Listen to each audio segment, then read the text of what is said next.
오마이TV 시청자 여러분 안녕하십니까? 오마이뉴스 정치팀장 최경준입니다. 지금부터 60분간 생방송으로 진행될 진보정의당 2기 당대표 후보 초청 토론회를 시작하겠습니다. 진보정의당이 지난 4일부터 2기 당대표 선출을 위한 당직 선거에 돌입했습니다. 대표 선거에는 천호선 최고위원이 단독 출마했습니다. 따라서 오늘 토론회는 후보자 간 토론이 아니라 천호선 후보와 패널들 간의 토론으로 진행이 됩니다. 우선 후보와 패널들을 소개해드리겠습니다. 먼저 천호선 후보 나와주셨습니다. 패널로는 성공회대학교 정혜구 교수님 나와주셨습니다. 네, 안녕하십니까. 또 패널로 오마이뉴스 장윤선 선임기자 나와주셨습니다. 안녕하십니까. 천호선 최고위원은 1962년생입니다. 노무현 의원 비서관과 유인태 의원 보좌관, 그리고 새천년민주당 부대변인을 지냈습니다. 또 참여정부 당시에는 청와대 참여기획비서관, 의전비서관, 국정상황실장, 홍보수석비서관, 대변인 등을 역임했습니다. 2010년 국민참여당 창당 멤버로서 당시 유시민 전 보건복지부 장관 등과 함께 최고위원을 지냈고, 그리고 통합진보당 창당에 참여해서 대변인까지 지냈는데요. 하지만 지난해 여러분도 아시겠지만 통합진보당 분당 사태 후에 진보정의당으로 자리를 옮겨서 현재 최고위원을 맡고 계십니다. 지난 19대 총선에서 서울 은평을에 통합진보당 후보로 출마를 했었지요. 그런데 이재호 새누리당 의원에게 1,459표, 1.14% 차이로 아까운 패배를 경험하기도 했습니다. 천 후보는 지난 1일 출마 선언을 하면서 진보 정치의 새 지평을 열어 작지만 강한 정당을 만들겠다, 이런 포부를 밝혔는데요. 오늘 토론회에서 또 앞으로 어떻게 당을 이끌어갈 것인지, 그리고 그 비전과 계획이 무엇인지 함께 들어보도록 하겠습니다. 그럼 먼저 천호선 후보의 모두 발언을 2분간 듣기 전에 이 딱딱한 분위기를 깨기 위해서 가벼운 질문 하나 가지고 시작하겠습니다. 단독 출마하십니다. 예. 예상을 하셨습니까? 그렇게 될 가능성이 높은 분위기가 조성이 됐었습니다. 직전에. 예. 그렇다면 단독 출마가 확정됐을 때 어떤 생각을 하셨습니까? 그때 제가 단독 출마면 되게 한 99%의 지지를 받아서 당선되고 싶은 욕심을 갖게 되는데요. 저도 그 생각을 했다가 프로테지가 중요한 것은 아니겠다. 네. 오히려 제가 제시하는 비전에 얼마나 당원들이 적극적으로 지지를 보여주느냐. 숫자가 중요한 것이 아니라 열정과 그 질이 중요하다, 이런 판단을 했고요. 그래서 제가 다니면서 당원들에게는 제가 하고 싶은 얘기, 표를 얻기 위한 제스처보다는 솔직한 얘기를 그대로 내놓고 해야 되겠다라고 생각해서 그렇게 하고 있습니다. 네. 당대표 이제 됐다라는 생각은 안 드셨어요? 그렇게 신나는 일은 아닌 것 같아요. 굉장히 네. 어깨가 무거운 일입니다. 말 그대로. 제가 출마 선언에 표시했지만 숨이 막히는 자리다라는 생각을 합니다. 예. 그래서 뭐 분위기를 깨보려고, 딱딱한 분위기를 깨보려고 드린 질문인데 안 깨지네요. 안 깨지네요. 자, 오늘 토론회는 사회자가 준비한 질문을 먼저 하고 거기에 대한 후보자 답변을 들은 뒤에 이어서 패널 여러분들과 그 토론을 진행하도록 하겠습니다. 먼저 사회자의 질문입니다. 모두 발언을 해야죠. 예, 그렇습니다. 죄송합니다. 먼저 모두 발언을 듣도록 하겠습니다. 2분입니다. 예, 안녕하십니까. 진보정의당 당대표 후보로 홀로 출마한 천호선입니다. 그 얘기부터 시작하지 않을 수 없습니다. 되돌아보고 싶지 않습니다만 작년에 진보정치 세력이 여러 가지 어려운 일을 겪었습니다. 흩어졌던 진보정치 세력이 다시 뭉치고 거기에 국민참여당까지 합쳐서 힘을 합해서 새로운 대중적 진보정당을 만들어 보겠다고 나섰습니다. 그러나 그렇게 기대되었었습니다만 결국에는 그 한계를 드러내면서 좌절되었습니다. 우리 진보정의당은 독선에 기초해서 민주주의를 무시하고라도 권력을 독점하려는 패권주의에 반대해서 창당을 했습니다만 단지 패권주의에 반대하고 그저 열심히 일한다고 진보정치가 발전한다고 생각하지는 않았습니다. 지난 5개월 동안 저희 당내에서는 치열한 토론과 성찰과 반성을 통해서 지난 6월 16일 날 혁신당대회에서 우리들의 7가지 약속, 진보정치 혁신을 위한 7가지 방향을 내놓았습니다. 더불어서 당대표에게 그간의 정파 정치의 폐해를 극복하기 위한 대표의 권한 집중을 의결했습니다. 그래서 7월 21일 날 이제 얼마 남지 않았습니다만 당대표를 새로 뽑게 되고 또 3개의 당명, 사회민주당, 정의당, 민들레당을 놓고 당명도 결정하게 되어 있습니다. 저는 이번에 후보로 나서면서 작지만 강한 현대적인 진보정당을 만들겠다고 약속했습니다. 이 문제가 쉽지는 않을 것입니다. 저는 그동안의 진보정치의 자산과 성과를 그대로 계승하겠습니다만 이 자산과 성과는 아직은 장부의 금고 속에 그대로 있다고 생각합니다. 혁신을 통해서 이 자산을 현금으로 만드는 길이 제가 해야 될 임무라고 생각하고 있습니다. 열심히 하겠습니다. 지켜봐 주십시오. 네, 고맙습니다. 제가 좀 이 정해진 짧은 시간 안에 우리 천 후보님하고 여러 가지 얘기를 나누려고 하던 욕심 때문에 모두 발언조차 잊어버리고 진행을 했습니다. 죄송합니다. 자, 그럼 이제 사회자 질문부터 시작을 하겠습니다. 좀 제 질문은 아무래도 패널들의 질문보다는 조금 뭉뚱그려진 질문일 될 것 같습니다. 올해 초 노회찬 대표가 의원직을 상실하고 또 강동원 의원이 또 탈당하는 등 지금 당이 어려움을 겪고 있다, 이런 지적이 많습니다. 지난 보궐선거에서는 김지선 후보가 5%대의 낮은 지지율을 또 기록했었고요. 현재 당의 지지율은 그보다 더 낮습니다. 이런 상황에서 진보정의당이 현 상황을 타개하기 위해 무소속 안철수 의원과 연대해야 되는 것 아니냐, 뭐 이런 얘기도 또 하시는 분들이 계십니다. 천 후보께서는 이 진보정의당의 발전 전략과 그리고 안철수 의원과 연대 등 향후 정치 연대 전략에 대해서 어떻게 생각하시는지 2분간 답변해 주시기 바랍니다. 예, 발전 전략, 연대 문제를 합해서 2분 안에 답변하다는 건 제가 보기엔 거의 불가능한 질문인 줄 아시면서 하실 거라고 생각합니다. 저희 당 지지율이 한 1% 내지 2% 나옵니다. 저는 그 2%가 나올 때 우리 당원들 조금 안심하고요. 1%가 나오면 실망하고 막 그렇습니다. 그런데 저는 우리 당의 지지율은 0%라고 생각합니다.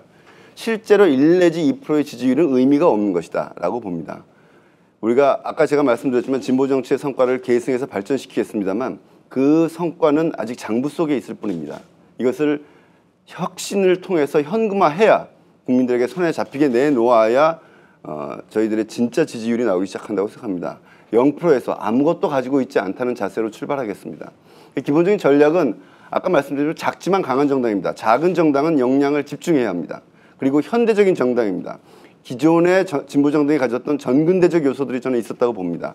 이념에 있어서, 활동 방식에 있어서 이런 것들을 극복하는 것이 가장 중요한 문제라고 봅니다. 안철수 후보와 연대가 질문이 많이 되는데요.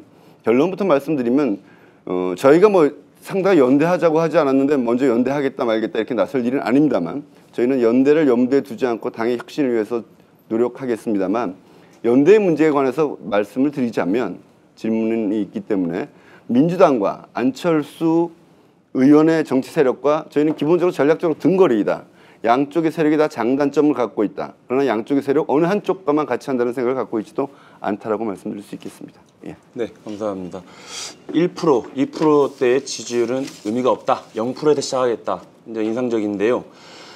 예, 좀 이따 또 패널들과 함께 또 구체적인 대화 나누시기 바라고요. 두 번째 사회자 질문 또 드리겠습니다. 최근 진보정의당은 이 대국민 약속을 통해서 기존의 대기업, 정규직 노동자에 대한 편향성을 극복하고 북한에 대해서도 할 말을 하겠다라면서 이제 진보정치 혁신 구상을 밝혔습니다. 진보정의당 내에서는 또 그 당명을 사회민주당으로 개정해서 북유럽식 사회민주주의를 정치적 좌표로 제시하자는 그런 의견 또한 개진되는 것으로 알고 있습니다.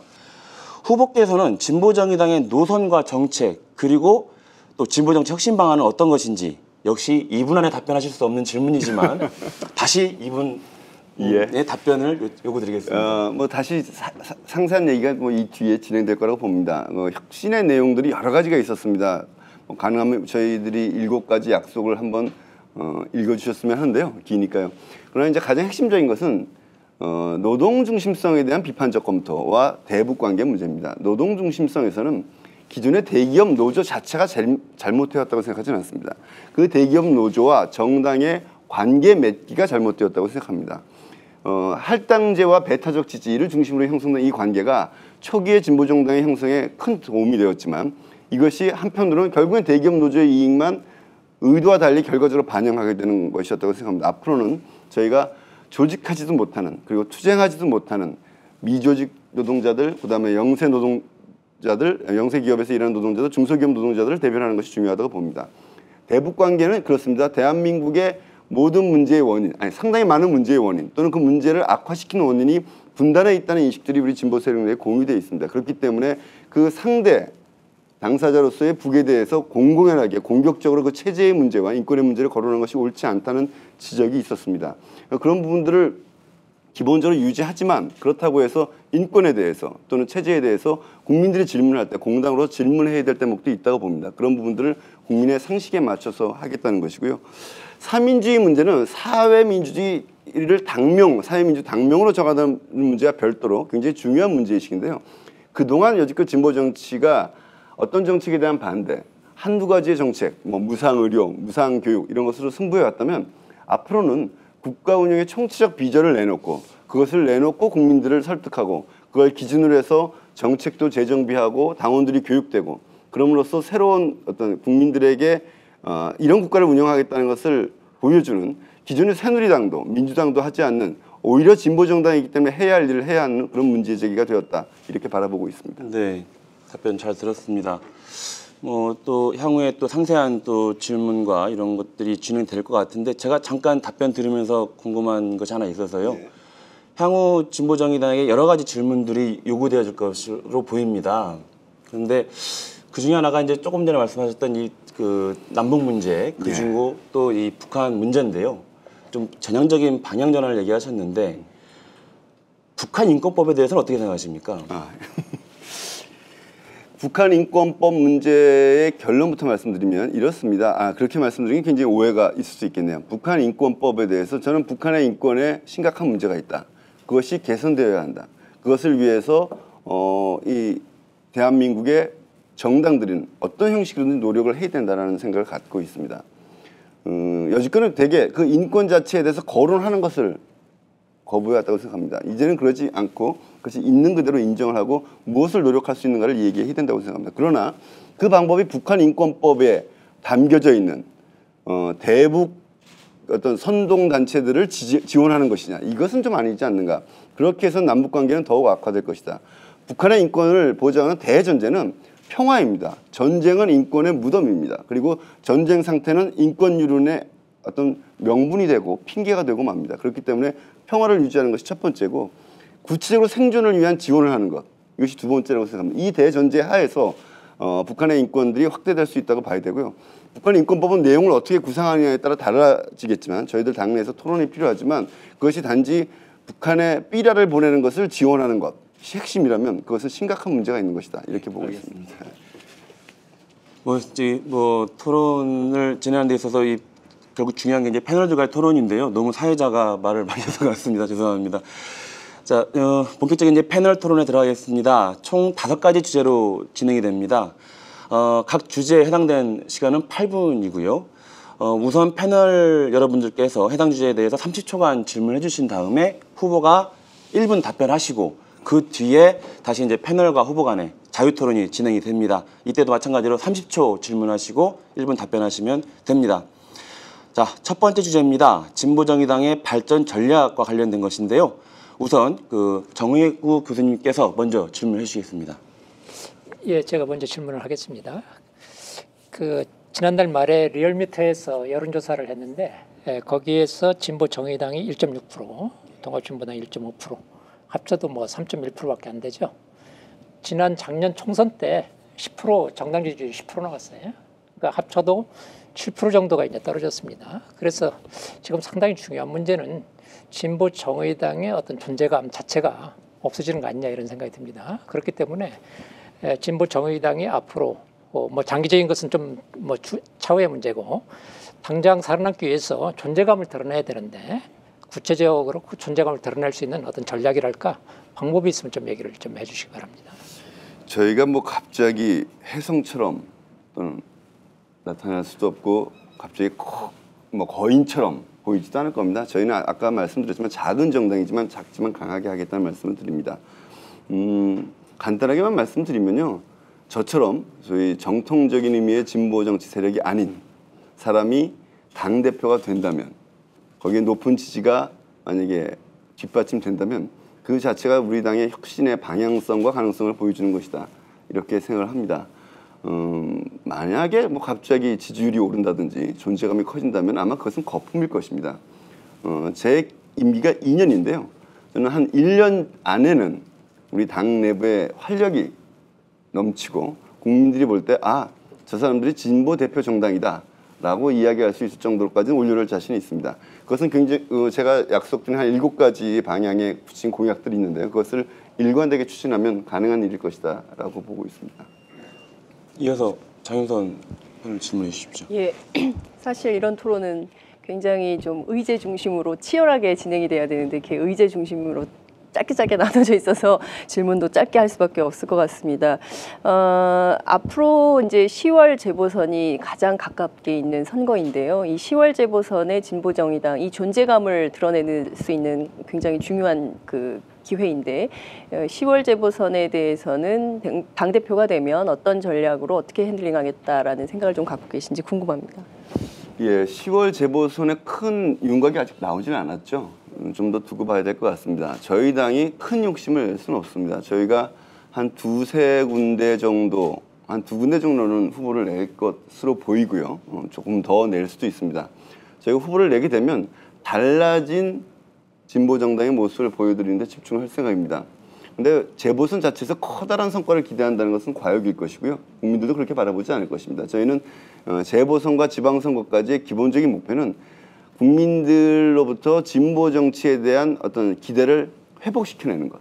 그리고 진보 정치 세력이 여럿이 있지만 그 중에서 가장 신뢰할 만한 세력은 진보정의당이다라고 확인받는 것. 여기에 주된 목적을 두고 있다고 말씀드리겠습니다. 예, 계속해서 뭐 이 주제에 관련돼서 토론을 더 이어주십시오. 예. 제가 좀 덧붙여서 좀 질문을 좀 하겠습니다. 지금 그 발전 방향으로서 작지만 강한 정당, 그다음에 진보 대표 정당 이런 말씀을 하셨어요. 그리고 이제 1년 안에 뭔가 이제 가시적인 어떤 성과를 좀 제시해야 되는 게 아니냐까지 말씀을 하셨는데 제가 봤을 때는 좀 구체적인 어떤 그 방법은 답변을 안 하신 것 같아요. 저는 좀 이렇게 생각합니다. 그 진보 작지만 강한 어떤 진보 정당은 진보가 뭐냐? 지금까지 진보라는 게 뭐 굉장히 많이 얘기가 됐지 않습니까? 그래서 재구성되는 진보의 어떤 내용 뭐 그런 것들이 뭔가 좀 있어야 될 것 같은데 진보 정의당의 어떤 진보의 어떤 특징이랄까 그럼 뭐라고 볼 수 있을까요? 예, 그 가장 큰 것은 진보적 가치에 대한 국민들의 공감은 크다고 봅니다. 다만 그것을 표방하는 세력과 정당에 대해서 의문과 의혹을 갖고 있는 게 현실이라고 생각합니다. 핵심은 시민들이 그리고 국민들이 참여하고 지지하는데 거리낌이 없는 그런 정당이 되는 것이 핵심이라고 보고요. 두 번째는 아까 뭐 삼민주의, 삼민당 문제 얘기 말씀드렸습니다만 이제는 총체적인 국가 운영 비전을 갖고 있는 정당으로 만든다는 것. 그리고 저희가 최근에 이제 중소상공인 자영업자위원회를 잘 운영하고 있고 성과를 내고 있습니다. 저희가 다른 행사장에 가면 민주당에 비해서 굉장히 좀 약간 차별 대우를 받고 그러는데요. 이 영세상의 문제에 관해서 저희가 나가게 되면은 민주당과 거의 동등한 대우를 받습니다. 저희가 당력을 총집중해서 그 일을 하고 있기 때문에 성과도 나오고 위원장 국회의원 김재남 의원 한 분인데 제 착각은 아닐 거라고 보는데 민주당 국회의원 5명 몫은 하는 것 같습니다.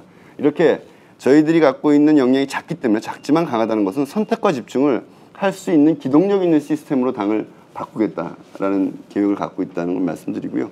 또 이제 노동 문제에 대해서 그렇습니다. 아까 말씀드렸듯이 민주노총뿐만 아니라 한국노총과의 관계도 같되 우리의 주력은 주로 조직되지 않은 그리고 영세 중소상업자에서 일하는 비정규직 노동자를 대변하는 새로운 모델들을 개발해내는 데 집중을 할 것입니다. 비정규직 노동자는 워낙 존재 형태가 다양하기 때문에 그걸 다 대변한다. 이런 것들은 과욕일 것입니다. 그 큰 흐름을 대변하되 구체적으로 비정규직 문제를 해결하는 모범, 그리고 조직화되는 모범을 만드는 데 집중하고자 합니다. 예, 제가 이어서 질문을 좀 드리겠습니다. 지금 원내 제4당인데요. 두 군데 후보를 낸다 한들 그 의석에서 큰 차이는 없을 것 같습니다. 그럼에도 불구하고 달라진 진보정당의 모습을 보여줄 수 있냐, 달라진 진보정당의 내용이 무엇이냐가 훨씬 더 사람들한테는 궁금할 것 같은데요. 그걸 어떻게 전략적으로 접근한다는 것인지 구체적인 답변은 안 하신 것 같거든요. 그래서 조금 더 보이게. 약간은 비밀인데요. 선거 전략을 다 얘기하면 경쟁하는 네. 다른 정당이 다 알게 되기 때문에 그건 사실 농담이고요. 구체적인 선거 전략은 7월 20일 제가 당선된 이후에 수립하게 될 것입니다. 몇 가지 문제의식을 갖고 있지만 아직 이것이 전략이라고 단언하기 어렵습니다. 왜냐하면 그것은 제 개인의 전략의 문제만이 아니라 나가는 후보의 의지도 굉장히 중요하기 때문에 저는 그렇게 보고 있고요.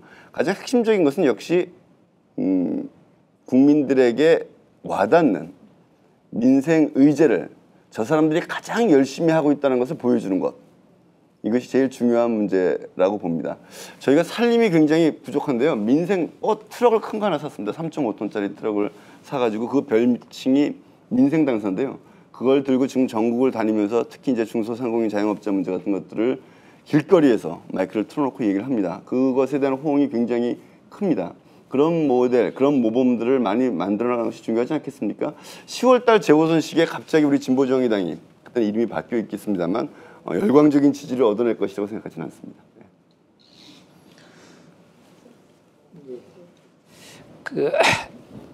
저는 그 진보라는 그런 말에 대해서 조금 뭐랄까 우리 국민들하고 거리가 좀 있다고 생각이 들어요. 이미지가 좀 그렇게 이제 바뀐 것 같습니다. 그 진보라고 하면 뭔가 고집이 세고 자기 주장만 하고 주로 말로만 하고 이제 그런 이미지가 있지 않습니까? 그래서 어떤 측면에서는 국민들의 구체적인 생활하고 다가가는 게 굉장히 중요하다라고 생각이 드는데 혹시 진보 정의당에서 지금 뭐 말씀하셨지만 좀 국민들 생활하고 그러니까 과거에 좀 신념적 그다음에 어떤 그 추상적인 진보가 아니라 좀 구체적인 어떤 진보에 그런 어떤 생각을 가지고 계신지요? 예, 아까 제가 당명 세 개가 좁혀져 있다고 그랬지 않습니까? 셋 중에 하나를 결정하게 되는데 어느 것을 결정하게 돼도 진보자가 사라집니다. 사실 제가 진보정의당 후보라고 지금 얘기하고 있습니다만 당일날 무슨 당명이 될지 저도 모릅니다. 진보는 떨어지게 되고 그냥 정의당이나 사회민주당이나 또는 민들레당이 되게 돼 있습니다. 진보에 대한 국민들의 부정적인 인식과 선입견에 이유가 있다고 생각합니다. 저희들이 그래서 진보를 떼는 것, 그러면서 진보를 떼므로써 참진보를 실천하는 것, 그 자체가 갖고 있는 의미가 굉장히 크다고 보고 있고요. 아까 제가 민생과 밀착되는 선거운동은 사실은 방법은 뻔합니다. 얼마나 제대로 소통하고 정확하게 문제를 잡아서 열심히 하냐의 문제인데요. 그런 분에서 좀 민생 당사 차량을 말씀을 드렸습니다. 그 이외에도 저희들이 조금 전에 말씀드린 비정규직 문제 같은 경우는 구체적인 사례들 하나하나 잡아가면서 아주 세부적인 어떤 문제 해결의 방식들을 하나씩 내나가는 노력들을 좀 일관되게 추진할 생각을 갖고 있습니다. 말씀하신 민생 당사나 비정규직 문제에 진보정의당이 주력한다라는 것은 국민들이 볼 때 굉장히 당 발전 전략에 크게 기여할 것처럼 보입니다. 그렇지만 정작 국민들은 진보정의당이 그런 전략적 노선을 취하고 있는지 그리고 민생을 위해서 뭘 하고 있는지 잘 모르고 있습니다. 왜 그걸 사람들이 잘 모른다고 생각하는지, 왜 진보정의당에 대한 관심이 갈수록 줄어든다고 생각하시는지, 그것을 어떻게 타개할 계획이나 목표를 갖고 계신지 말씀해 주시죠. 사실 지금 두 패널께서 하시는 질문이 계속 반복적인데 제가 어떤 한계 이상을 답변을 못 드리고 있는 것이 사실이죠. 근데 저는 그것은 한계 이상의 무엇이 있어서가 아니라 거기서 말로 더 치장을 한다고 해서 될 문제는 아니라고 봅니다. 예를 들면 아까 제가 중소상공인 자영업자위원회를 말씀드렸습니다만 차량을 만들어서 스피커로 떠들고 다닌다. 여기 핵심이 있지 않습니다. 전 당원이 예를 들면 중앙당 당직자부터 지역 당직자들까지 이 중소자영업자 문제에 대해서 그리고 편의점 문제에 대해서 다 교육을 받았습니다. 이 문제를 추진하기 위해서. 그리고 저희는 예를 들면 1544-318이라는 불공정거래 신고센터를 열었습니다. 설문지를 들고 당원들이 8시에 퇴근하면 편의점을 들고 다니면서 설문조사를 받았습니다. 저도 편의점을 저희 동네, 은평의 동네를 다 돌아다녀봤는데 이렇게 일하는 방식을 완전히 달리하고 있습니다. 옛날처럼 구호를 외치고 피켓을 들고 마이크를 높이는 게 아니라 구체적인 문제를 설정을 하고 그 문제에 대해서 당원들부터 당직자들부터 공부하고 그리고 설문을 조사하고 그것을 국회의원의 6월 그리고 9월에 반영될 정책에 반영하는 이 시스템을 저희가 가동하고 있고 저희들이 굉장히 성공적이라고 생각합니다. 이런 것들을 국민들께 좀 오마이뉴스 같은 데서 열심히 알려주신다면 조금씩 지지가 회복되지 않을까 언론의 생각합니다. 문제라고 생각하시는 겁니까? 언론도 좀 도와주십사 하는 거죠. 근본적인 문제는 조금 전에 정의고 교수님이 말씀하셨듯이 진보에 대한 어떤 이유 있는 선입견 때문이라고 생각합니다. 이 주제와 관련돼서는 좀 추가 질문 나중에 시간이 되면 주시는 걸로 하고요. 좀 이 주제는 좀 정리를 했으면 합니다. 천 의원님 어떻습니까? 제가 그 보통 이 당대표 당직 선거긴 하지만 당대표 선거 이렇게 하게 되면 상대 후보가 있어서 이 토론할 때 시간 제한을 정확하게 엄중하게 두고 있는데요. 오늘은 이제 단독 출마하셔서 사실 모두에서 말씀을 안 드렸는데 답변하시 괜찮으신가요? 지금 이제 시간이? 뭐 빡빡하게 주제가 너무 거창해서 벅차긴 하지만 감당해야죠. 어떻게 하겠습니까? 예, 우리 단독 후보기 때문에 더 시간 규정을 엄격하게 적용을 하겠습니다. 그래도 예. 긴장감이 있지 않겠습니까? 그러시죠. 예. 자, 다음 주제로 넘어가겠습니다. 다음 주제는 안철수 무소속 의원과의 연대 문제가 될 것 같습니다. 사실 뭐 안철수 의원과 연대뿐만 아니라 야권 연대 그리고 이 뭐 통합진보당, 진보신당과의 그 진보정당과의 통합 연대 문제 이런 것들이 결국 진보정의당의 앞날과도 직결되어 있는 것 같습니다. 이 정치 연대 문제에 대해서는 우리 장윤선 기자님부터 먼저 질문해 주십시오. 네.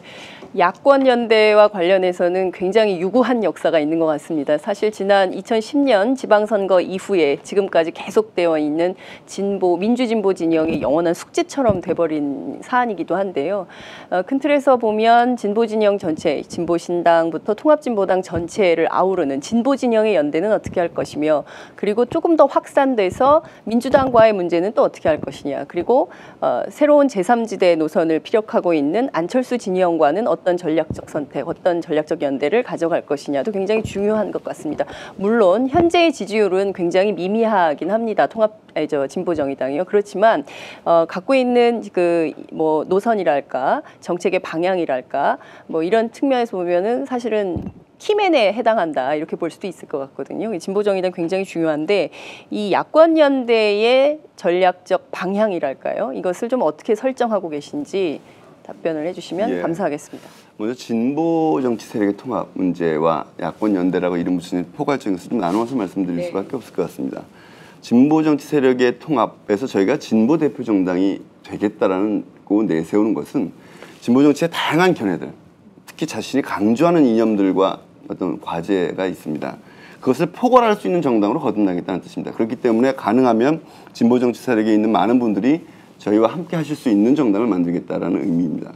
그런데 이제 그 기준이 하나 있어야 되지 않겠습니까? 진보 정치하는 분들은 워낙 자기 주장들이 강해서 조금만 틀려도 함께 하려고 하지 않습니다. 이게 문제인데 저희가 지난번 6월 16일 혁신 당대회 때 내세웠던 진보 정치 혁신의 방향 뭐 이것을 다 일일이 말씀드릴 수는 없지만 아까 얘기했지만 대북과 경계 문제라든지 노동 중심성 문제라든지 뭐 이런 것들에 대해서 하나의 그게 기준이 될 수 있다고 봅니다. 그 기준에 크게 동의하는 분들이라면 함께 할 수 있지 않겠냐 이런 제안을 드리는 거고요. 두 번째 이제 야권 연대라고 불치는 것 아까 제가 민주당 내지는 민주당 내 혁신 세력과 안철수 의원 정치 세력을 중심으로 정치 세력과 기본적으로 등거리다 전략적으로 같다라고 말씀드렸습니다. 다만 이럴 수 있습니다. 그 과정에서 어떤 특정 세력과 먼저 연대하거나 즉 선연대하거나 더 높은 수준의 연대를 할 수도 있다고 보고 있습니다. 그것은 여론 놓아야 한다고 생각합니다. 저는 좀 더 구체적으로 좀 물어보겠습니다. 저는 개인적으로 요새 연대 얘기하면 약간 식상해요. 왜 그런가 하면 뭐 과거에 후보 단일화라든지 여러 가지 뭐 연대 노력들이 많았지 않습니까? 근데 지금은 저는 당을 혁신하고 개혁하는 문제가 우선적인 문제다라고 이제 생각이 드는데 당에서 우선순위가 뒤바뀌어 가지고 연대가 먼저 나오면 당 개혁을 안 하려고 하는가 보다라는 이제 그런 생각이 드는 거예요. 그래서 이제 연대에 대한 어떤 그런 어떤 좀 부정적인 생각이 있고요. 그다음에 특히 아마 심상정 원내대표가 안철수 의원과의 연대를 좀 약간 우호적인 식으로 발언을 했던 것 같아요. 근데 그런 걸 보면서 저는 어떤 생각이 들었냐면 전번에 민주당에서 이제 김만길 의원이 당 대표 후보로 나왔을 때 안철수하고 연대하겠다라는 저기를 했는데 안철수 쪽에서 안 받아주겠다 뭐 답변이 없었지 않습니까? 그러니까 좀 뻘쭘한 그런 상황이 됐지 않습니까? 그런 걸 보면서 진보 정의당도 우선적인 문제가 자신의 정체성과 노선 그런 것을 좀 분명히 하고 그런 바탕 위에서 연대의 원칙 같은 걸 좀 만드는 문제가 우선이 아닌가라고 생각이 들고요. 그 다음에 특히 이제 이런 이미지가 있어요. 그 요새 이제 안철수 전 사장 충분히 이해할 만 하지 않습니까? 이해할 만 하지만 그럼에도 불구하고 공당이 자꾸 남의 인기에 편승해 가고자 하는 그런 것은 좋은 태도는 아니라고 생각이 듭니다. 그렇기 때문에 안철수와 연대 문제에 대해서 그런 문제에 대해서는 어떻게 생각하시는지 좀 묻고 싶습니다. 예. 저도 똑같은 생각입니다. 저희 당은 뭐 연대라는 것이 과거와 같은 야권 연대가 그냥 관성적으로 계속되어서는 안 된다라고 생각하고 있고요. 저희처럼 작은 정당이 먼저 연대하자고 나서는 것도 우습다고 생각합니다. 저희는 연대 문제에 대해서 등거리 전략이라고 말씀드렸던 것은 결국엔 연대 문제에 대해 중점을 두지 않고 우리 당의 자기 혁신에 중점을 둔다는 것의 반증이라고 보시면 될 것 같습니다. 저는 그래서 오히려 첫 번째 질문이 안철수 세력과의 연대 문제부터 나오는 이 순서가 곤혹스러웠던 것인데 그런 오해를 불러일으킬 수 있다고 생각합니다. 그렇지 않습니다. 저희는 자기 혁신을 중심으로 생각하는 것이고요.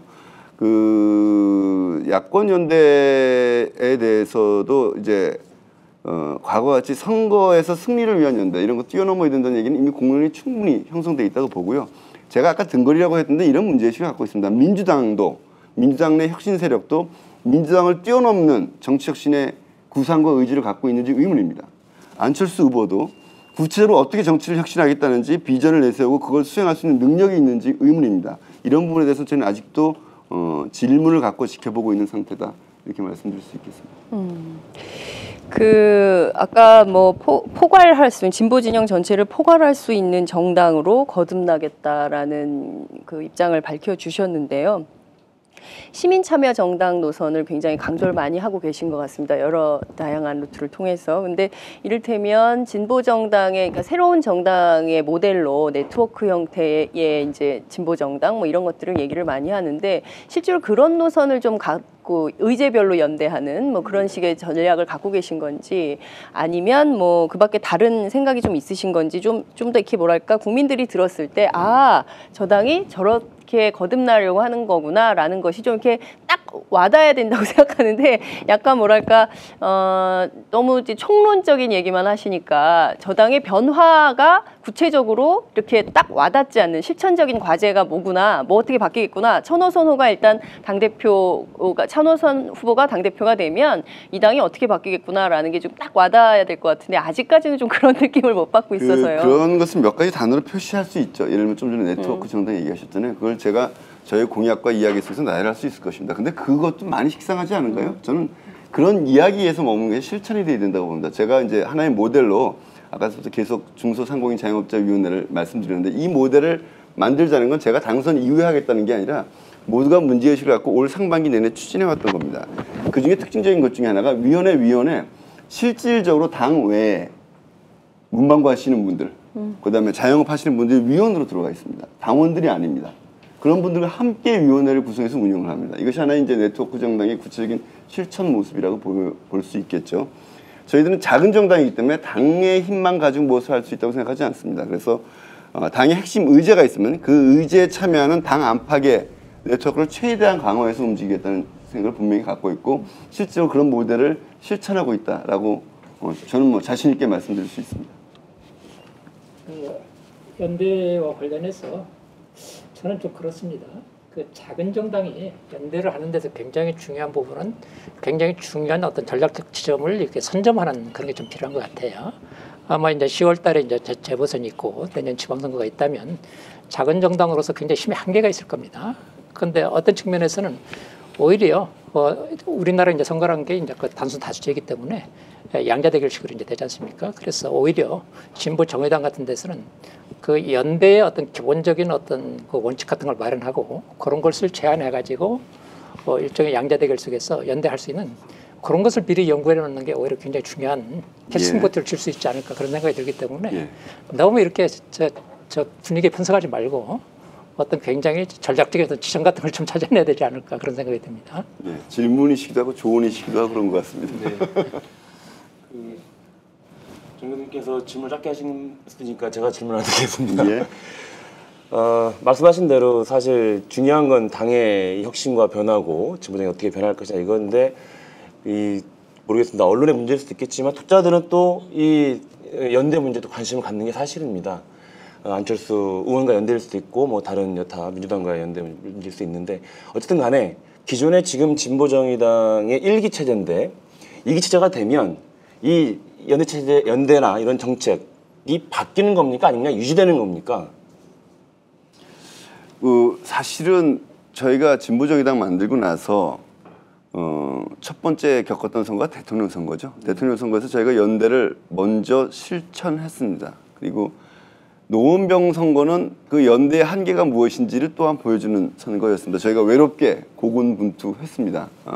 이제 큰 세력들에 의해서 무시당하면서 그래서 어떻게 보면 일관되게 진보정의당 때 무슨 연대에 대한 특별한 어떤 입장이 정해져 있었었고 그것이 바뀐다 안 바뀐다 이렇게 접근하기 어려울 것 같습니다. 그러니까 아까 제가 말씀드렸지만 지금 제가 여기 출마한 것은 단지 한 2년 동안에 대표나 부대표가 되겠다라고 나온 것이 아니고요. 저희 부대표 후보들도 마찬가지입니다만 진보정치 10년을 새롭게 열겠다라는 각오를 갖고 나와 있습니다. 연대 문제에 대해서도 기존의 뭐 진보정의당과 바뀐다기보다 2010년서부터 형성됐던 야권 연대론이 갖고 있는 어떤 한계를 뛰어넘는 것들을 이제 시작해야 되겠죠. 지금 아까 정혜국 교수님 충고가 맞습니다. 저희가 연대 문제에 대해서 큰 두 세력이 연대하자고 아직 나서지도 않는데 너무 구체적인 계획을 세우고 있다는 게 좀 우습지 않겠습니까? 그런 것들을 이해해 주셨으면 좋겠고요. 그러나 이제 아까 말씀드렸듯이 어느 세력과 선연대할 수 있다. 더 높은 수준의 연대를 할 수 있다. 한 회의 선거가 아니라 장기적인 선거 연대를 일상적인 연대를 할 수도 있다. 선거에서 연대만이 아니라 국회에서의 연대까지도 확정될 수 있다. 이런 것들은 굉장히 작지만 거꾸로 매우 유연하고 그다음에 아주 능동적으로 구사해 나갈 그런 정치력은 발휘해야 된다고 생각합니다. 그런 각오를 다지고 있습니다. 한 가지만 예. 좋겠습니다. 그 소위 이제 정치권에서 나오는 연대연합 전술론 있지 않습니까? 뭐 이런 그러니까 이를테면 이제 후보 단일화와 관련된 것인데요. 예컨대 이제 아까도 좀 이렇게 그 이어지는 질문이기도 한데 계속 매 선거 시기마다 후보 단일화라는 이름으로 후보를 안 내기도 하고 뭐 또 나가기도 하고 뭐 이렇게 했는데 그 이른바 이제 그 천호선 후보께서 당대표가 되신다면 그때도 여전히 이 후보 단일화 방식으로 각 당과 연대하게 되는 노선을 갖게 되는 것인지 아니면 전혀 그런 것은 없고 독자 노선으로 우리는 지난 4월 재보선처럼 말이죠. 그렇게 간다. 독자 노선 그 노선이다. 뭐 이런 입장인지 그것도 좀 분명하게 하고 가면 참 좋겠다는 생각이 좀 듭니다. 독자 노선 우선입니다. 계속 말씀드리고 자꾸 연대에 대해서 너무 고민하지 말라고 그러시는데 질문 자꾸 하시니까 괜히 고민이 생기는데요. 혁신 우선이고 독자 노선 우선입니다. 그러나 국민과 상황이 연대를 요구할 수 있다고 생각합니다. 사실 제가 뭐 양 정치 세력이 요구한다기보다 그럴 때 그런 것을 피하지 않는 것도 공당의 임무라고 생각하기 때문에 그것을 열어놓고 있겠습니다만 지금 그것을 구체적으로 계획 세우는 것은 바람직하지 않다고 봅니다. 6월 지방선거에 새로운 연대를 모색하겠다라는 얘기를 하셨는데요. 네. 그것의 구상은 좀 구체적으로 어떻게 되는 거예요? 거기서 새로운 연대 이런 거죠. 아마 연대 요구가 나올 거라고 전망하는 것이고요. 단정할 수는 없지만 그럴 때 단지 옛날엔 야당이면 연대한다라는 것이었다면 제가 복지 중심의 연대를 말씀드렸는데 특히 지방자치는 외교나 국방 가지고 연대하는 정치는 아니지 않습니까? 저는 지방자치라면 지방자치에 맞게 특히 복지에 대한 구상을 중심으로 연대의 폭을 결정할 수 있겠다라고 생각하는 거죠. 정혜우 교수님하고 장윤선 기자가 이제 질문한 맥이 조금 달랐는데요. 그래서 패널을 두 분 모신 겁니다. 이렇게 이해해 주시고요. 자, 다시 이제 질문 주제를 넘겨보겠습니다. 방금 정혜우 교수님께서 말씀해 주신 대로 중요한 것은 이제 당이 어떻게 나아갈 것이냐라는 것 같습니다. 당내에서 이 3인주의 등 당의 노선과 관련된 여러 가지 논의가 진행 중입니다. 민주노동당, 진보신당, 국민참여당 이 각기 다른 경험을 가진 현재의 이 당내 구성원들을 어떻게 하나의 노선으로 또는 하나의 방향으로 결집시킬 수 있을 것인가 이게 또 과제인 것 같은데요. 이 진보정의당의 정책과 노선 이것에 대한 토론을 진행해 주시기 바랍니다. 정혜구 교수님부터 시작하겠습니다. 최근에 뭐 안철수 신당 그쪽에서 이제 진보적 자유주의 발언이 나왔지 않습니까? 물론 이제 진보적 자유주의 하면 제가 볼 때는 지금 민주당이라든지 야당의 어떤 그 진보적인 그룹들을 전체적으로 일컫는 것 같아요. 그렇지만 저는 상당히 이게 중요한 발전이라고 생각합니다. 왜 그러냐면 중도 자유주의, 중도 개혁주의 정도에서 넘어서가지고 진보적 자유주의라는 일종의 좌쪽으로 이제 그 한 클릭 이렇게 온 거죠. 그런데 제가 이번에 봤더니 통합진보당 정책 전당대회에서 진보적 민주주의라는 어떤 노선을 걸었더라고요.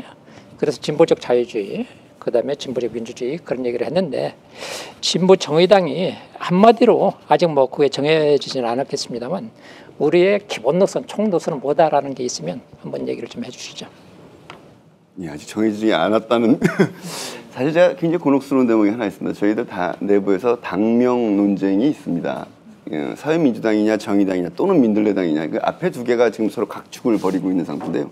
어떤 당명이 되느냐에 따라서 당의 노선 설정이 굉장히 달라질 수 있습니다. 특히 사회민주당은 다른 당명과 같은 수준의 것이 아니라 굉장히 훨씬 더 무겁고 큰 당명이 되죠. 그것을 보고 제가 결정을 해야 될 상황입니다. 저는 사회민주당과 정의당이 다 장단점을 가진 당명이라고 보는데 사회민주당이 되면 보다 저희들에게 제기되는 숙제가 많아진다. 그 숙제를 제가 마음속으로 준비하고 있습니다만 그것들을 양쪽의 걸 다 준비하고 있습니다. 그것을 제가 미리 내세우기 굉장히 어렵다고 봅니다. 한 단어로 정리하게 될 때.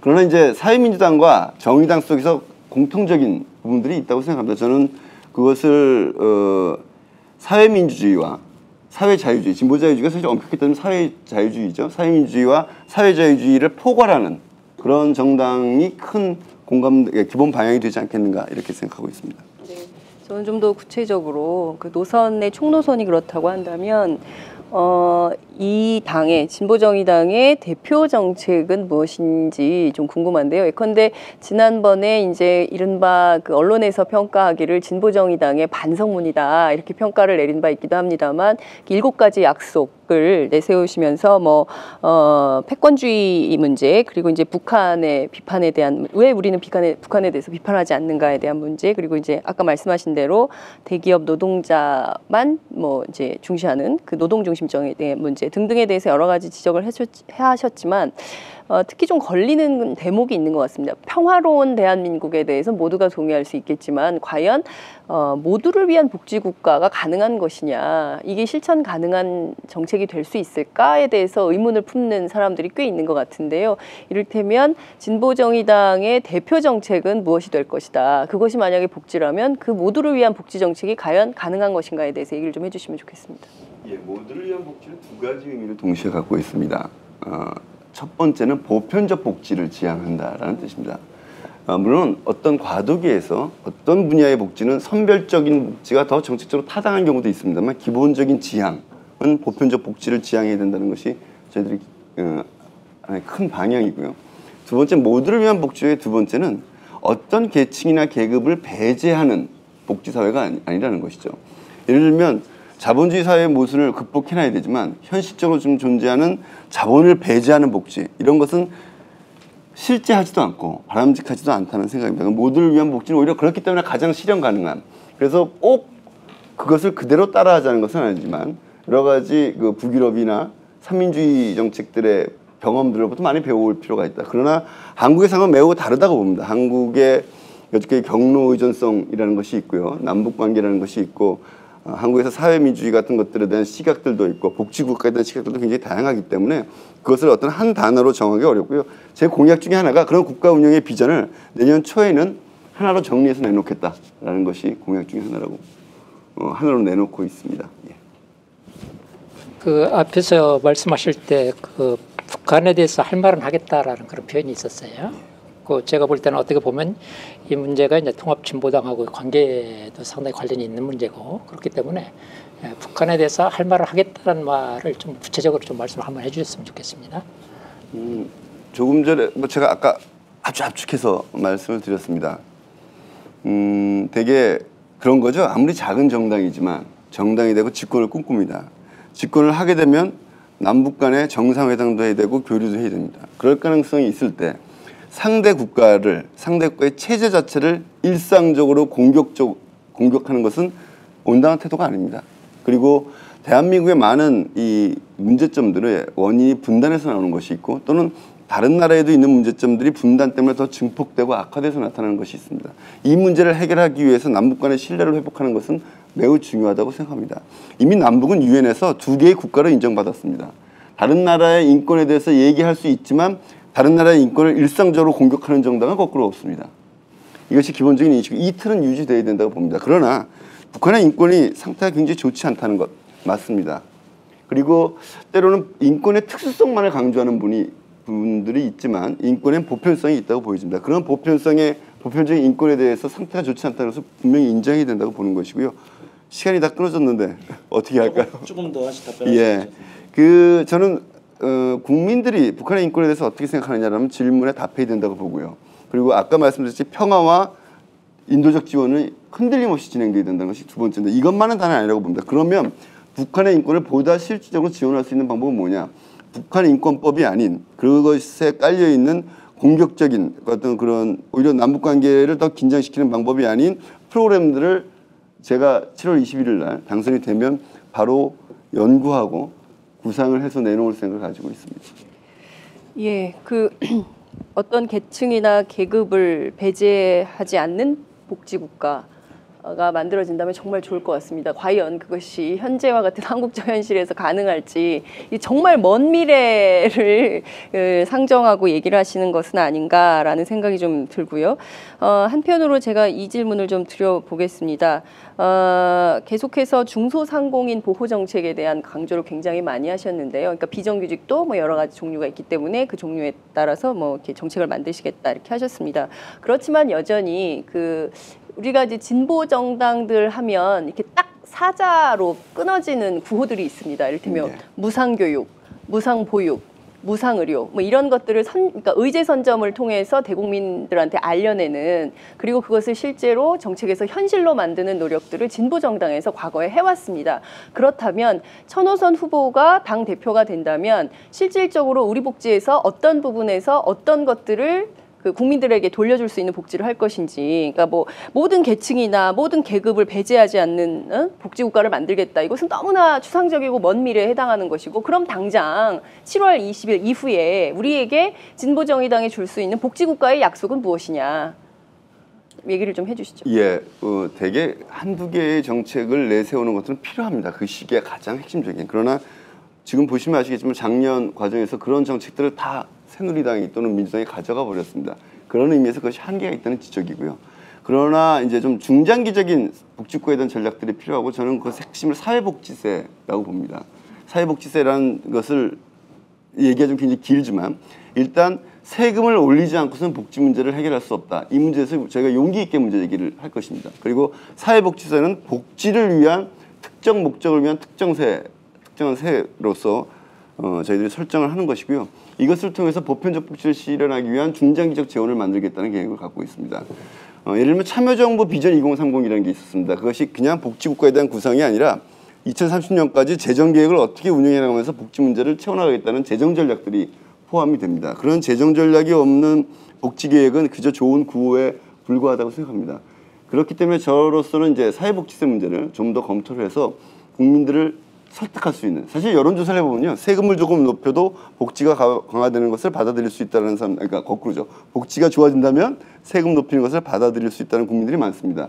이 국민들의 요구에 부응하는 그런 증세와 그것에 기초한 복지국가의 구상 문제를 구체로 내놓는 것, 그것이 핵심이라고 봅니다. 이 주제와 관련된 질문을 좀 정리하겠습니다. 네. 시간이 좀 많이 지나고 있어서요. 추가 질문을 나중에 또 시간이 남을지는 모르겠으나 예. 복지가 늘어나면 좋긴 하겠는데 세금을 어느 정도 부담하겠지만 또 많이 내라 그러면 또 많이들 싫어할 수 있어서요. 자, 이번에는 그 패널 질문만 진행할 것이 아니라 SNS에서 우리 누리꾼들은 또 어떤 것들이 궁금하신지 한번 또 들어봤으면 합니다. SNS를 통해서 온 의견에 대해서 묻고 답하는 시간입니다. 3개의 질문을 준비했고요. 짧게 답하셔야 됩니다. 30초간 질문하고 30초간 답변하는 겁니다. 진행을 해주실 분을 모시겠습니다. 곽고은 진보정의당 원내 행정국장님이십니다. 어디서 질문을? 네. 네, 안녕하세요. 진보정의당에서 일하고 있는 곽고은입니다. 지금 전국 순회 중이시라 후보님도 많이 힘드실 것 같은데요. 모쪼록 힘드시겠지만 남은 기간 건강 유의하시면서 전국의 많은 당원분들을 만나주시기 바랍니다. 지난 며칠간 후보님의 홈페이지와 트위터, 페이스북을 통해서 후보들에게 하고 싶은 질문을 받았습니다. 그중 3가지만 뽑아서 질문을 드리겠습니다. 답변은 30초 이내에 주셔야 합니다. 우선 첫 번째는 성소수자 당원 모임에서 주신 질문입니다. 자유와 평등, 더불어 사는 사회를 꿈꾸는 진보정의당 당원이라면 사회 약자인 성소수자의 인권에 관심을 가지고 또 문제의식을 가져야 한다고 생각합니다. 그러나 아직은 성소수자 당원들이 마음 놓고 활동하기에는 어려움이 많습니다. 이에 보다 평등하고 긍정적 변화를 이끌어내기 위한 후보님만의 계획이 있으신지 궁금합니다. 하나씩 하는 거예요? 네.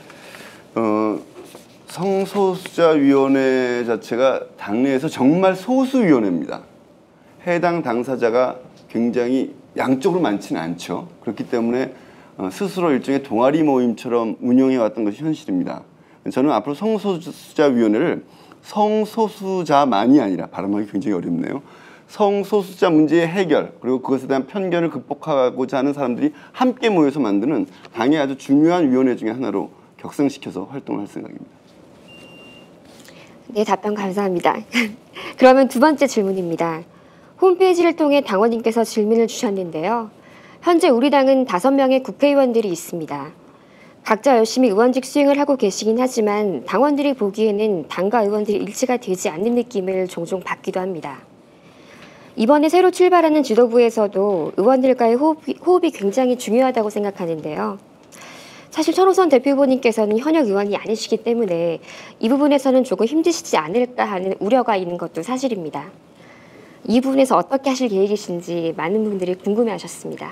예, 작년에 통합진보당 비례 후보 경선 문제가 터지면서 당에서 중심적으로 활동했던 분들이 다 스스로 자진 사퇴를 했습니다. 그러다 보니까 정말 다양한 경로, 시민운동, 판사하셨던 분, 녹색운동 하셨던 분들 모여서 정말 뭐랄까요, 독수리 뭐라고 그래야 되죠? 하여튼 굉장히 특성인데 다른 분들이 모이셔서 지금까지의 진행 과정에서 약간의 불협화음이 있었던 것, 약간의 이견이 있었던 것도 사실입니다. 지금은 근데 많이 안정된 것 같아요. 제가 출마를 앞두고 의원님들 5분을 다 일일이 만나 뵀습니다.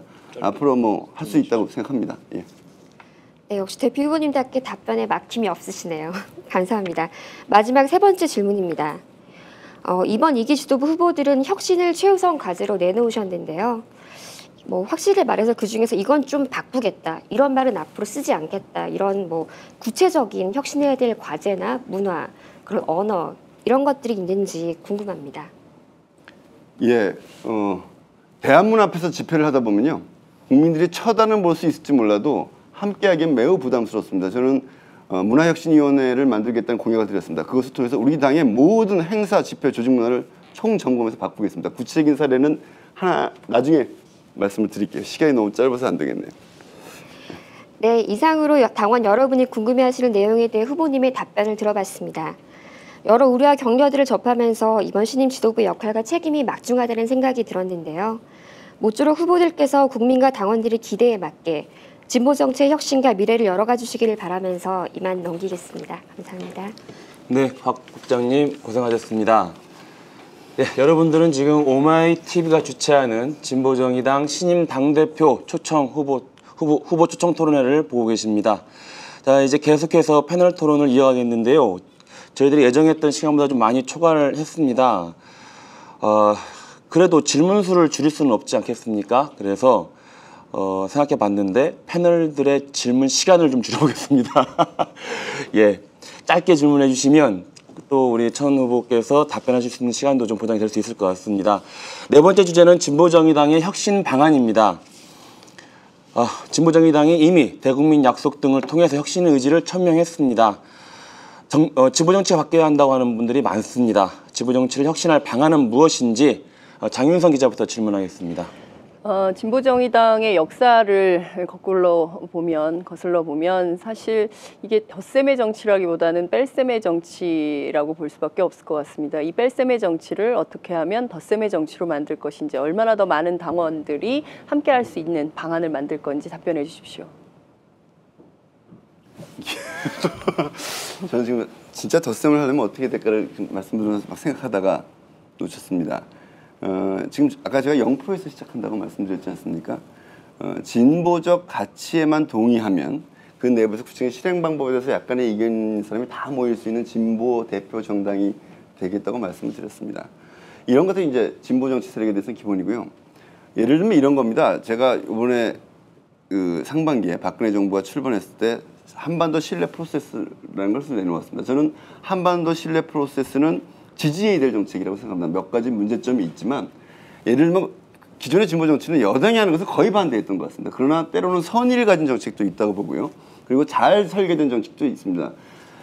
시간제 일자리 문제 이야기도 나옵니다. 거기에도 결함이 있지만 기본적인 의도는 선의가 있다고 생각합니다. 예를 들면 그런 부분들은 저희 지지하고 보다 구체적인 방법을 다듬는 과정에 참여이지 이것을 반대하고 무조건 우리 것을 관철시키려는 것들을 이제 그런 관성들을 벗어나야 된다고 생각합니다. 작은 정당이지만 그런 모습 보여드리겠습니다. 예, 저도 질문 하나 하겠습니다. 지금 진보 정의당에서 진보 정의당 하면 국민들이 이제 볼 때 주로 이제 사람을 가지고 생각을 하지 않습니까? 그래서 이제 노회찬 의원, 심상정 의원을 생각하는데 아마 그 천호선 후보에 대해서는 뭐 아시는 분도 다 아시겠지만 그래도 좀知名도가 좀 떨어지는 게 아닌가 그런 생각이 들어요. 많이 떨어지죠. 예, 그래서 대표가 된다면 제가 볼 때는 리더십이 굉장히 중요한 문제인 것 같아요. 그래서 그 리더십을 어떻게 세워나갈 것인지 그리고 그게 당내 민주주의와 어떻게 결합할 것인지 시킬 것인지 그런 부분에 대해서 듣고 싶습니다. 예, 되게 리더십의 두 가지가 통합과 혁신 양 측면을 어떻게 하느냐 항상 그런 문제인 것 같습니다. 통합 문제에 대해서 아까 말씀드린 이 세력들 내부에 이 당내에서도 여러 세력들이 있고 문화와 의견들이 많이 다르지 않느냐 그러는데요. 작년에 어떤 패권주의와 맞서면서 내부에서 신뢰가 좀 형성됐다고 생각합니다. 존중도 형성돼 있습니다. 그리고 민주적으로 모든 문제를 결정하고 그것을 받아들인다는 질서가 확인되어, 그러니까 그런 문화가 확인되었고 또 그런 것들을 인정하고 있다고 생각합니다. 그래서 기본 바탕은 굉장히 탄탄하다고 보고요. 이 내에서 저는 앞으로 그럼에도 불구하고 어떤 혁신의 방향에 대해서는 공감을 끌어내고 설득하는 것을 우선할 것입니다. 그런데 제가 봐도 이건 도무지 양보할 수 없다. 여기서 후퇴하는 것은 옛날로 돌아가는 것이다. 이런 혁신은 당의 통합 이런 것 관계없이 제가 강력한 리더십, 대표의 굉장한 권한이 있습니다. 지금 아마 진보정치사상 처음일 겁니다. 대표의 강한 권력을 정말 선의로 활용해서 강하게 밀어붙여 나갈 것이다. 이렇게 말씀드릴 수 있겠습니다. 거기서 조금 더 나가서 설명을 좀 해주시면 좋을 것 같아요. 구체적으로 당권을 이용해서 어떤 정도까지 당권을 활용해서 네. 글쎄요, 이제 아주 구체적인 구상까지 아직 갖고 있지 않은 것이 솔직한 말씀입니다만 전국위원회가 있습니다. 저희 당에 전국위원회가 한 40-50명 정도로 구성되는데 이것이 수기민주주의 체제입니다. 단지 표결을 하는 것이 아니라 당의 전략적 방향을 결정해주면 그 결정의 범위 내에서는 거의 대표가 전권을 갖고 있다고 해도 과언이 아닐 것입니다. 저희가 부대표 3분을 뽑는데요. 부대표는 현실적으로 보좌하는 기능밖에 없습니다. 그런데 이 부대표들이 나름대로 여러 가지 의견 그룹들을 반영하고 계실 거라고 이제 그렇게 구성될 거라고 기대하는데 그래서 이제 흔히 부대표는 그냥 의존적인 역할만 하지 않느냐 그렇게 보는데 저는 제 대표 입장에서 제 혁신의 방향에서 부대표와의 관계에서도 부대표에 굉장히 많은 권한을 드리긴 드릴 겁니다. 그리고 당대표 중심체제, 제 현재 구상은 과거의 정당이 사무총장 중심체제였다면 저는 당대표 비서실을 강화할 생각을 갖고 있습니다. 그리고 당대표의 정책 기능을 강화해서 정책위원들과의 정기적인 미팅 같은 걸 통해서 당대표 입을 통해서 정책에 대한 방향을 구체적으로 제시할 수 있는 그런 것들도 제가 실천하려고 하는 프로그램 중에 하나입니다. 이건 뭐 질문은 아니고 제가 그냥 한마디 말씀하고 싶어서 좀 저기를 하겠습니다. 제가 얼마 전에 민주당의 혁신위원장을 좀 했었어요. 거기서 이제 느낀 건데 이런 거예요. 그 당에 이제 정파나 개파가 있지 않습니까? 근데 정파나 개파 이해가 당 자체를 넘어서는 안 돼요. 근데 이제 그런 경향이 굉장히 많더라고요. 그냥 우리 이제 진보적인 사람들이 다 공감대가 훨씬 많을 겁니다. 제가 볼 땐 공감대가 90%고 차이가 있으면 한 10% 차이가 날 거예요. 그런데 90%를 잊어버리고 10% 때문에 당이 분열되고 그런 경우가 너무 많습니다. 그래서 당이 이제 진보정의당이 새롭게 세팅되는 그런 과정이기 때문에 당의 공공성 같은 것을 어떻게 만들어내냐라는 문제가 굉장히 중요한 문제이기 때문에 그 문제는 질문이 아니고 제가 부탁드리고 싶어서 말씀을 좀 드리겠습니다. 질문 없으십니까? 예. 당대표의 권한이 막강하다고 하셨는데요. 사실 민주당도 이번에 당대표 권한을 강화시켰습니다. 민주당의 당대표보다 더 강화된 건가요? 민주당과 그렇게 비교해보지는 않았는데 네. 진보정당의 과거와 비교해봤을 땐 분명히 상당히 강화된 전례 없는 대표의 권한을 부여받고 있습니다. 예. 그냥 개인적인 궁금인데 심상정 원내대표하고는 관계가 어떻게 되는 겁니까 그러면? 원래 원내정당화라는 것을 또 최근에 추진했었는데 그게 또 좀 많이 약해졌잖아요. 저희 진보정당이 기본적으로 원내정당화가 옳은 방향이라고 생각하지는 않습니다. 원내의 자율성들이 높아지고 역할이 높아져야 되지만 저희 당 이 얘기는 오해가 있을 수 있겠네요. 당의 중심은 당 대표죠. 이 얘기 좀 심상정 의원께서 안 들으셨으면 좋겠는데요. 알겠습니다. 자, 마지막 주제로 넘어가겠습니다. 정치 현안을 묻고 넘어가지 않을 수 없습니다. 현재 전국의 가장 큰 현안은 아무래도 이제 국정원의 정상회담 회의록 공개, NLL 문제인 것 같습니다. 이 전국 현안에 대해서 다양한 말씀들 지금 나눠주기 바랍니다. 정혜구 교수님부터 시작하겠습니다. 예. 제가 보기에는 현재 그 NLL 문제는 남북관계, 특히 이제 남북관계 중에서 이제 정상회담 문제를 국내의 정쟁에 활용하는 그런 어떻게 보면 굉장히 나쁜 그런 선례인 것 같습니다. 이 문제는 이제 두 가지로 관련되어 있죠. 하나는 이제 국내 정치, 그러니까 국내 정치가 굉장히 퇴행적으로 발전한다는 측면이 하나 있고요. 또 하나는 남북 관계를 국내 정쟁의 어떤 소재로 사용함으로써 남북 관계 자체를 해친다는 그런 문제가 있습니다. 그래서 양 측면에서 국내 정치라는 측면과 남북 관계라는 측면에서 이 문제에 대해서 진보 정의당의 당 대표 후보로서의 어떤 생각이랄까 그런 걸 좀 듣고 싶습니다. 예. 문재인 의원의 고충 그리고 NLL을 빌미로 한 보수 세력의 집요한 공격을 벗어나 보겠다는 문제의식 저도 많이 공감을 합니다만 지금 이 원문을 공개하겠다는 방침은 옳지 않다고 생각합니다. 이것은 굉장히 국가의 이익의 관점에서 손해입니다. 예를 들면 부시 대통령과 노무현 대통령은요. 서로 정상회담 자리에서 무지 많이 싸웠었지만 그 과정에서 서로가 기존에 그 양측의 실무대표들이 협상한 것 이상의 성과를 낸 적도 있습니다. 예를 들면 그 가장 대표적인 것 중에 하나가 부시 대통령이 평화 체제를 위한 협상을 하자라는 것을 받아들인 것 같은 것입니다. 그건 굉장한 변화입니다. 양쪽의 실무자들이 정해진 것 이상의 정상회담의 역동성이라는 것이 있습니다. 그것을 통해서 의회의 결과, 더 높은 수준의 협력 같은 것을 이끌어낼 수 있는 것이 정상회담의 매력이고 또 필요성이기도 합니다. 만약에 이렇게 모든 것을 깐다면 남북뿐만 아니라 어느 나라의 정상이 우리나라 대통령을 만나서 기존에 정해진 것 이상의 더 큰 성과를 낼 자세를 보여줄 수 있겠는가 이런 면에서는 굉장히 좋지 않은 선례가 된다고 생각합니다. 네.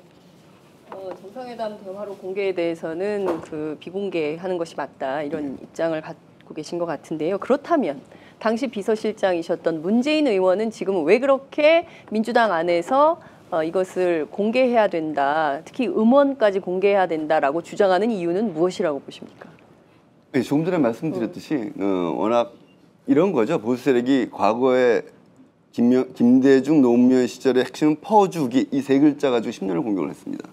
이제 전략을 바꿉니다. NLL 이걸 가지고 한 10년, 20년 공격할. 그래서 진보 세력이나 야당을 완전히 무력화시킬 계획을 갖고 집요하게 추진하고 있습니다. 그렇기 때문에 그 내용이 그렇지 않다는 것을 보여줄 수 있는 가장 정확한 증거 이것이 아마 원문이라고 생각하신 것 같습니다. 그러나 이미 사실은 저는 뭐 많이 틀릴 수도 있겠습니다만 제가 보기엔 거의 원문에 가까운 것이 공개되어 있다고 봅니다. 그 부분에 그중에 일부는 왜곡되어 있을 수 있겠습니다만 그것을 직감적으로 본 국민들의 50몇 프로가 노무현 대통령이 NLL 팔아먹지 않았다라고 인식하는 정도로 국민들의 의식 수준은 높아졌다고 봅니다. 물론 이것을 좀 더 노력해서 60%, 70%로 높이기 위한 노력들은 필요하지만 그것 때문에 정상회담의 대화록을 원문을 공개한다. 이것은 그럼에도 불구하고 가능하면 피했어야 할 일이라고 생각합니다. 문재인 의원의 지금 같은 태도는 틀렸다고 보십니까? 뭐 꼭 이렇게 갈등을 조장하는 식으로 옛날에 제가 모시고 이랬던 분인데 그런 부분에 대한 지적 충분히 할 수 있죠. 그것은 좀 적절한 선택은 아니었다고 봅니다. 문재인 의원의 그런 선택은 적절한 선택은 아니었다. 예. 이렇게 뉴스의 제목을 뽑아내기 위한 부단한 노력을 하고 있습니다. 왜냐하면 악역을 맡았지 않습니까? 제가 보기에는 이 문제는 이제 국정원 개입 문제가 굉장히 중요한 문제인 것 같아요. 그래서 제 개인적으로 이렇게 판단을 하고 있습니다. 대통령의 정상회담을 국정원은 뒤에서 도와주는, 그것도 몰래 도와주는 그런 역할을 해야 되는 거예요. 근데 국정원장이 오히려 뭐 회의록을 까고 제가 볼 때는 자격이 없는 거예요. 그래서 국정원 사태에 대한 어떤 이런 문제에 대해서 적어도 저는 어느 한계까지 가야 된다고 생각을 합니다. 그래서 이제 그 문제에 대해서 국정 문제에 대해서 어느 정도까지 좀 가야 되는지 그 문제를 좀 물어보고 싶고요. 그 다음에 아마 그 남북 관계가 굉장히 지금 훼손당하고 있는 것 같아요. 다행히 뭐 개성공단 문제가 다시 얘기되고 있는데 이 문제를 좀 남북 간에 슬기롭게 대처하기 위해서 남북 간에 어떤 식으로 남북 관계를 좀 끌어가야 될지 그 문제를 좀 묻고 싶습니다.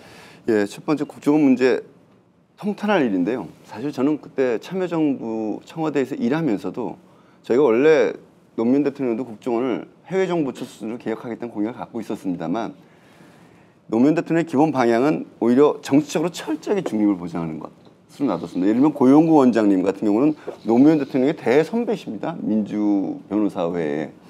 그분이 노무현 대통령을 위해서 양심을 팔 뿐이 아닙니다. 그런 부분을 원장으로 앉혔습니다. 그렇게 실질적 정치적 독립을 시키시는 방향으로 갔지 구조적 개혁을 하지는 않으셨습니다.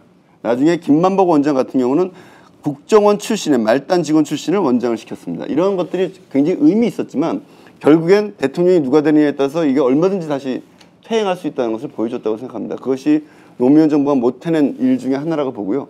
이번엔 국정원 개혁, 국내 파트를 폐지하고 완전히 새롭게 해외정보처 또는 대북정보와 해외정보, 경제정보만 취급하는 정보기관으로 바꿔야 하는 데까지 가야 된다는 것이 제 생각이고요.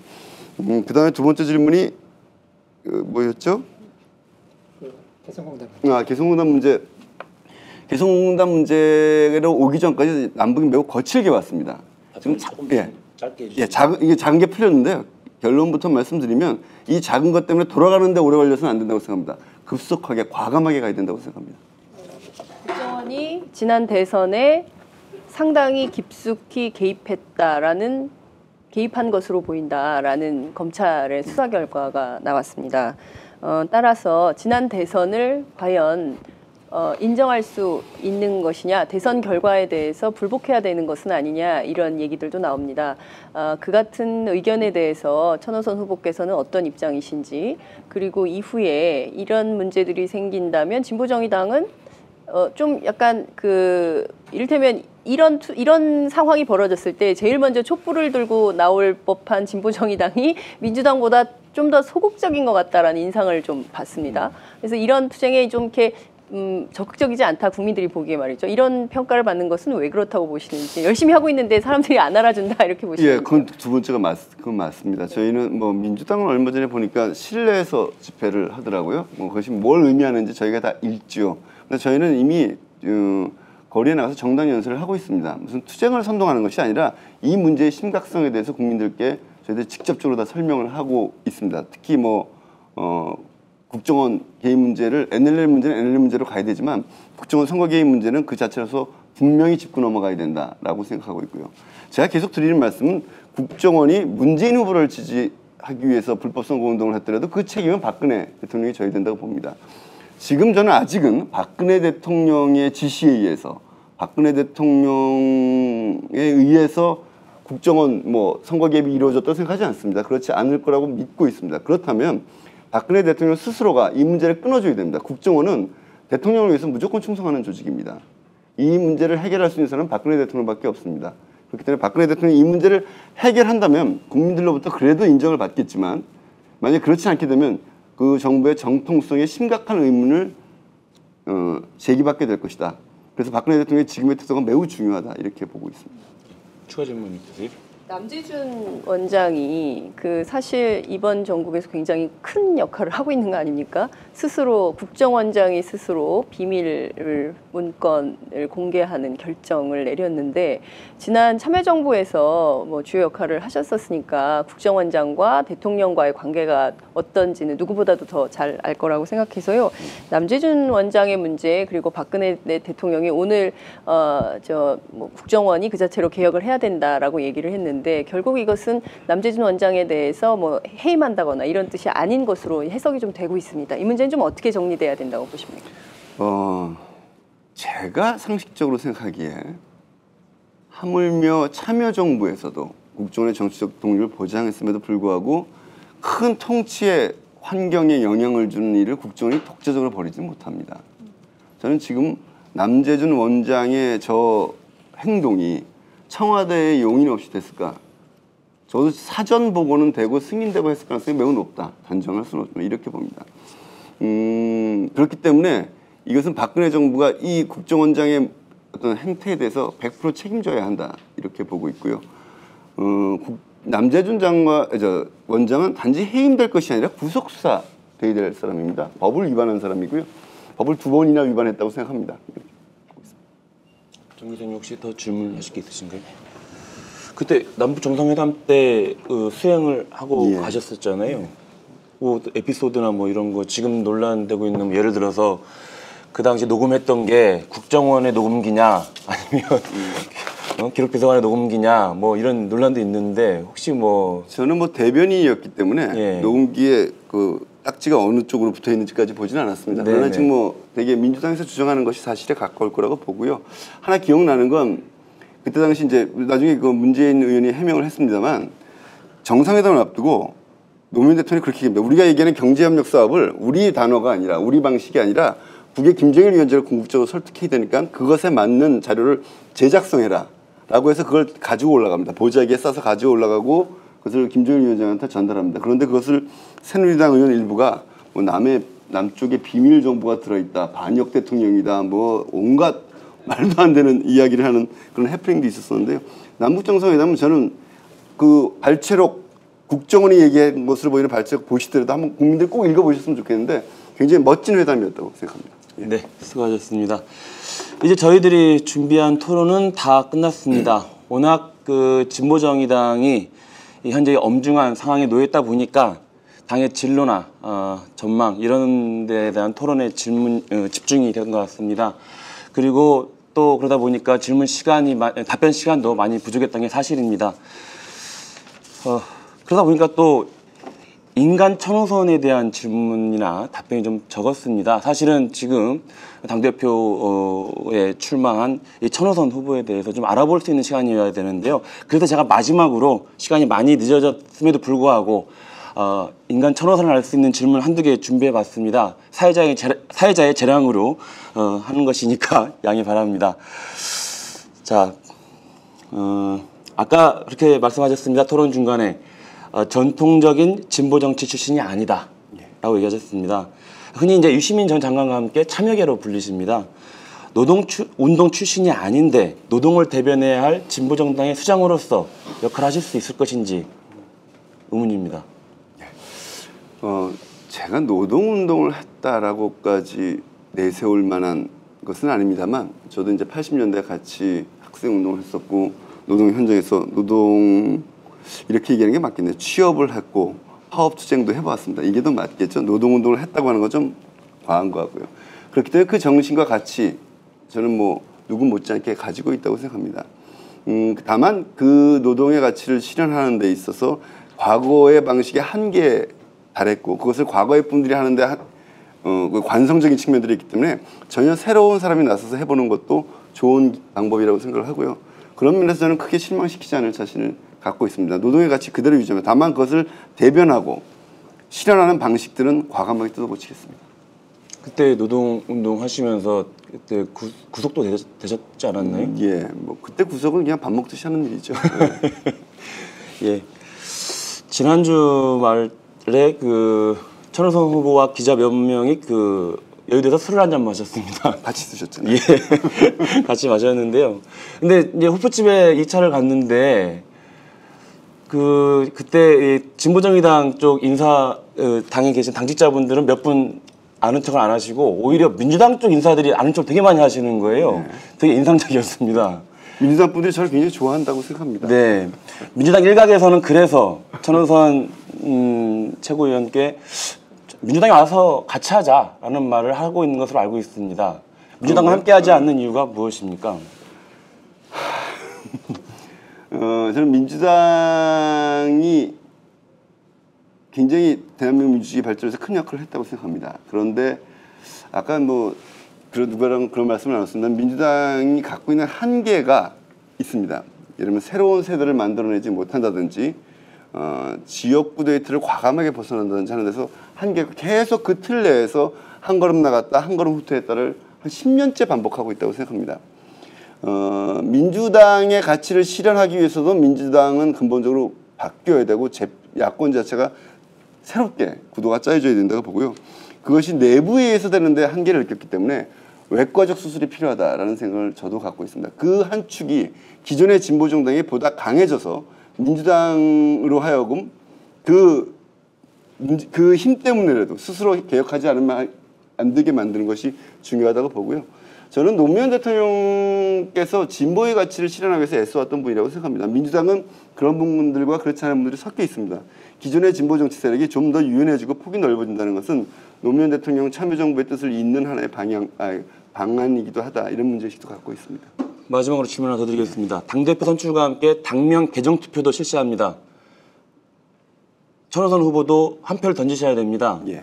당명 후보는 1번 사회민주당, 2번 민들레당, 3번 정의당입니다. 천 후보는 세 개의 당명 중 어떤 것을 선호하십니까? 제가 그 문제에 대해서 굉장히 기회주의적인 입장을 갖겠다고 당원들께 말씀드렸습니다. 제가 당대표가 하나가 아니면 한 명이 아니고 이제 여러 명이 경선을 했다면 제 입장을 좀 구체적으로 말씀드릴 텐데요.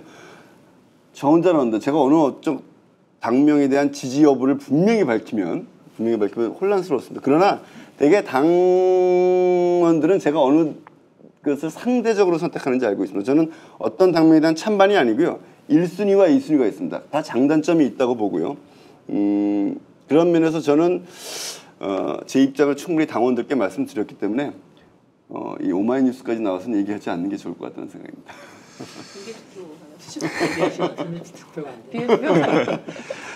사실 술자리에서는 저한테 얘기를 해주셨는데 저도 공개하지 않겠습니다. 예, 수고하셨습니다. 이제 마지막으로 천 후보 그 마지막 말씀을 듣는 것으로 오늘 토론을 마쳐야 할 것 같습니다. 자, 마지막 말씀 해주십시오. 예. 예. 굉장히 간단치 않은 토론회였네요. 조금 편안하게 왔다가 상당히 긴장을 하고 했습니다. 진보 정치의 마지막 도전이라고 생각합니다. 노동운동을 하다가 힘들어도 버티면서 할 수 있습니다. 시민운동 하다 힘들어도 버티면 할 수 있습니다. 그러나 정당은 국민에게 비전을 내놓고 정치인들을 내놓고 평가받고 선택받는 정당이라고 생각합니다. 만약에 이번에 진보 정치의 어떤 혁신에 그리고 새로운 재기에 실패한다면 아마 여기에 함께했던 분들은 그 누구도 함부로 정치한다는 얘기를 해서는 안 된다고 봅니다. 이번에 실패하면 노동운동으로 시민운동으로 다시 돌아가야 한다고 생각합니다. 저희가 출마한 이유는 새로운 진보 정치의 10년을 열어가겠다는 것입니다. 쉽지 않습니다. 오늘 그 모든 것을 보여드린다는 것도 있을 수 없는 일이었겠죠. 오늘 토론에 한계가 있었습니다만 저희들의 노력에 대해서 관심을 가지고 격려와 지지 부탁드립니다. 진보정의당이 없는 야당, 야권 그건 전혀 바람직하지 않다고 생각합니다. 여러분들의 관심 부탁드리겠습니다. 감사합니다. 네, 후보님 수고하셨습니다. 오마이TV 시청자 여러분, 지금까지 진보정의당 2기 당대표 선거에 단독 출마한 천호선 후보를 모시고 얘기 나눠봤는데요. 여러분은 어떻게 보셨습니까? 저 개인적으로는 천 후보의 지난 행적에 보여주듯 당이 처한 현실 그리고 그 해법, 당이 앞으로 어떻게 나아가야 될지 그 진로와 각종 정치 현안에 대해 해박하고 진솔한 얘기를 들어볼 수 있었다고 생각합니다. 진보정의당은 오는 14일까지 전국 순회의사를 벌이고요. 15일에서 20일까지 온라인 투표, 현장 투표, 모바일 ARS 투표를 벌일 계획입니다. 투표 결과는 21일 오후 1시 경기 고양시 일산 킨텍스에서 열리는 진보정의당 혁신당원대회를 통해 발표되는데요. 이 자리에서 오늘 새로운 당명도 발표될 예정입니다. 자, 그럼 이것으로 오마이TV 진보정의당 신임 당대표 후보 초청 토론을 모두 마치겠습니다. 시청해주신 여러분 감사합니다.